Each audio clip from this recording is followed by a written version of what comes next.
Hey, in this week's video, I wanted to talk about two words that I heard, which was inspiration versus desperation. And I was scrolling through LinkedIn on Saturday and saw a post from Kevin Dorsey. He was recommending the book, Don't Believe Everything You Think. I love almost everything KD has to say, so I thought, hey, I'm gonna try it out. Now, the book will really make you think, which is the whole point of the book is not to think. But one of my takeaways from it was being in a state of inspiration versus desperation. And man, have we all been there in sales. And the point was when you're not thinking, and I notice this when I'm, coming up with videos or posts on LinkedIn. A lot of my best ideas come when I'm on a walk, when I'm on a hike, when I'm on the elliptical at the gym. Stuff just pops into my head.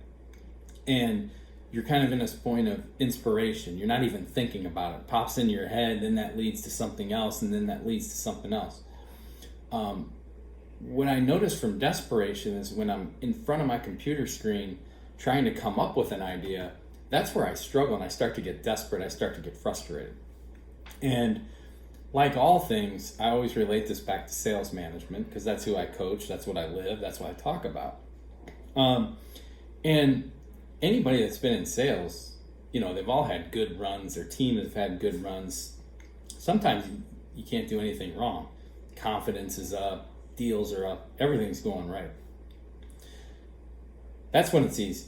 When it gets hard, we fall into desperation, right? Reps are coming to you. They got no pipeline. They're asking for discounts. They're trying to do anything to get a deal in. And when it's desperate, you're just not in a good place. But to me, it doesn't have to be that way. And, I'm always talking about expectations, proper expectations and that. And I think the problem that we get into is when we manage to that monthly or quarterly number and we don't pay attention to those small little things every single day that leads to the meetings. The meetings lead to the deals. That's where we get in trouble.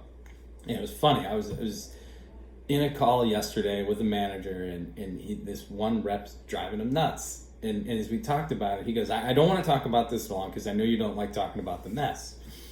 And he goes, but he had 11 touch points so far this week. What's he doing? I said, I don't know, seems low, but what should it be? Well, it should be more than 11. And I couldn't get a clear answer out. Now, a lot of problems and a lot of frustration I see from young managers, and trust me, I was this way. I was probably the worst of anybody, is that when you don't have those clear leading metric in order to get to that number where you can manage backwards and forwards from it, it becomes subjective, right? So if he doesn't have a daily metric when people are behind on their meetings, which he was, he gets frustrated because he assumes that rep should know what that was. The problem is when you get subjective and emotional, you're just not leading the way that you should lead. And you say things that you probably shouldn't say, and then you have to put somebody on a plan, and that puts them in a state of desperation, and most people don't react well on a plan. Some do, right? But why do we wait till somebody has such poor performance that then we put the metrics in, right? The clear expectations in. Don't do that. You gotta get from day one, and I think this starts in the interview process. Hey, this is how I manage people. This is what I'm gonna expect week 1, week 2, month 1, quarter 1, year 1, and I'm gonna have it laid out on how to hit it. When you do that, then you can celebrate the small little things people are doing, and that becomes the culture of your team because the small wins are going to equal the big wins. It also makes everything objective where you can have them report the metrics that matter back to you, so it doesn't get emotional. Everybody knows and has agreed upon what's expected and what they should do. I know it's difficult, but if you do this and you take the time to do it, I'm telling you, it's going to make your life easier. And if you need some more help on it, DM me. I'm happy to help. Trust me, this is what I do every single day. Hey, I hope this helps. Had a great week.